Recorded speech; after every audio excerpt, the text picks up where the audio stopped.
At that time, again, Mahamati, the Bodhisattva Mahasattva, made a request of the Blessed One.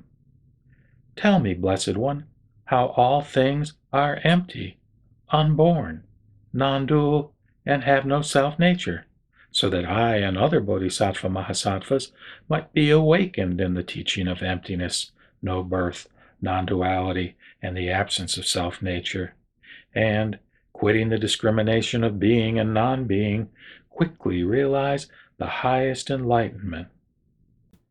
Then the Blessed One said this to Mahamati, the Bodhisattva Mahasattva.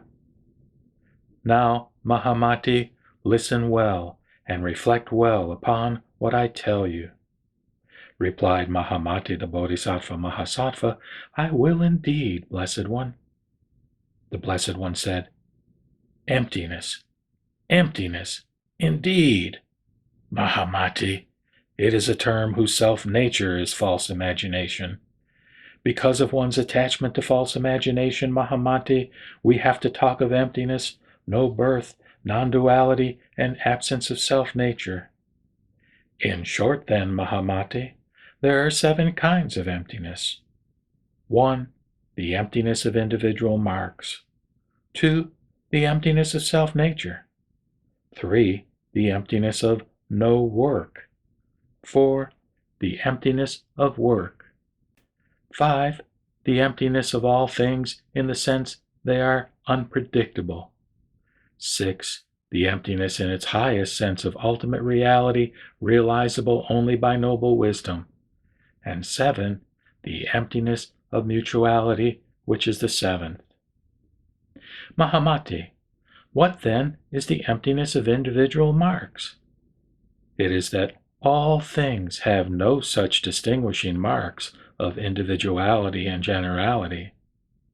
In consideration of mutuality and accumulation, things are thought to be realities. But when they are further investigated and analyzed, Mahamati, they are non-existent and not predictable with individuality and generality. And because thus no such ideas as self, other, or both hold good, Mahamati, the individual marks no longer obtain.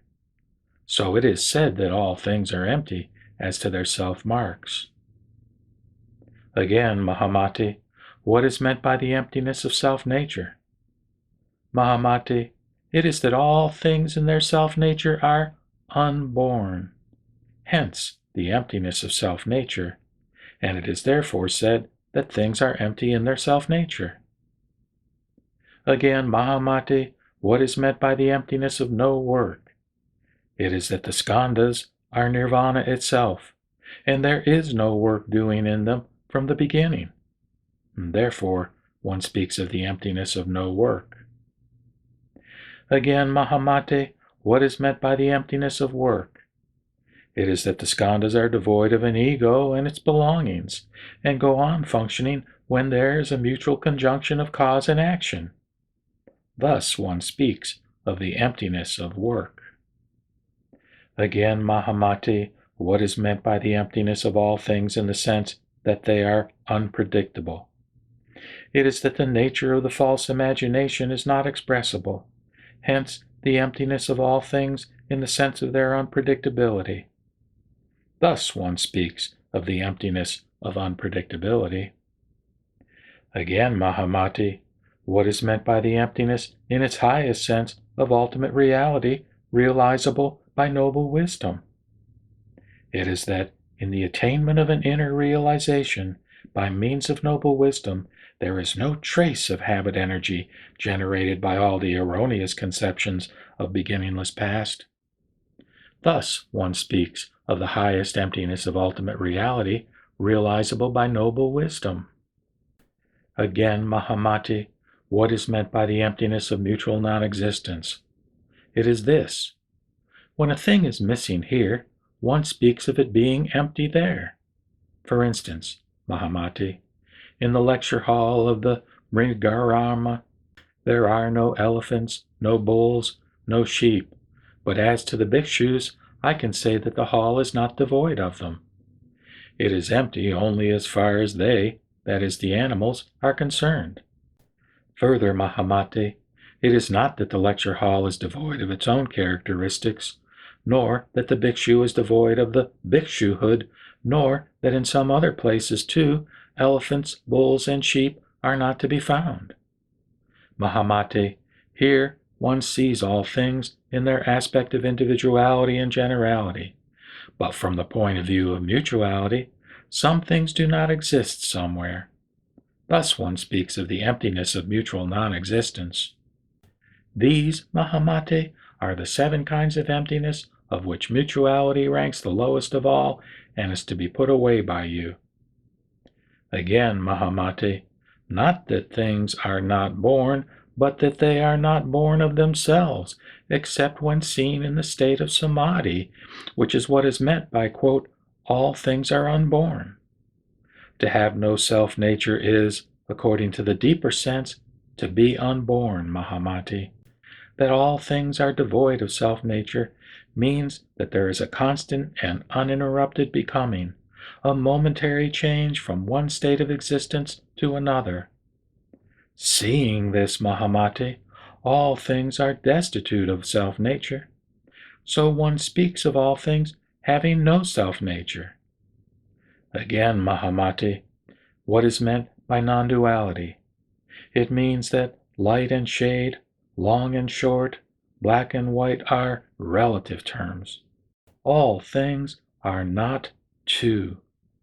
There is no nirvana except where there is samsara. There is no samsara except where is nirvana. For the condition of existence is not of mutually exclusive character. Therefore, it is said that all things are non-dual, as are nirvana and samsara. For this reason, Mahamati, you should discipline yourself in the realization of emptiness, no birth, non-duality, and no self-nature. Then, at that time, the Blessed One recited this couplet of verses. I always preach emptiness, which is beyond eternalism and nihilism. Samsara is like a dream and a vision, and karma vanishes not.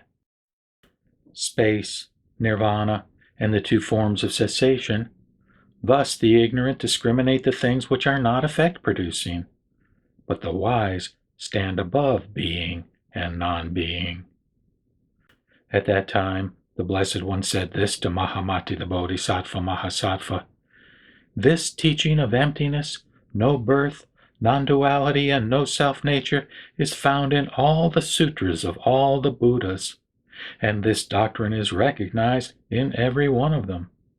However, Mahamati, the sutras are the teaching in conformity with the dispositions of all beings and deviate from the real sense, and not the truth-preserving statement. Mahamati, it is like unto the mirage which entices the deer with its treacherous springs. The springs are not there, but the deer are attached, imagining them to be real. So with the teachings disclosed in all the sutras. They are for all beings for the gratification of their own discriminating minds. They are not the truth-preserving statements meant for noble wisdom to grasp. For this reason, Mahamati, be in conformity with the sense, and be not engrossed in the word teaching.